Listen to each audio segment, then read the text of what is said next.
Ay, Denji, no te imaginas cómo odio a los hinchas de River, odio a los borrachos del tablón, pero es lo que me enseñaron desde chiquita por ser hincha de Boquita el más grande.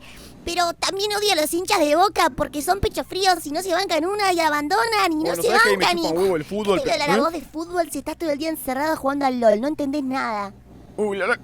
¿Sabes lo que daría por tocar unas buenas lolas en estos momentos? Oh, Dios mío. ¿Y si me ayudas a reventar a los borrachos del tablón y después como recompensa te dejo manosearme una lola? ¡Los borrachos del tablón son todos cagones! ¡Los voy a acercar para adentro!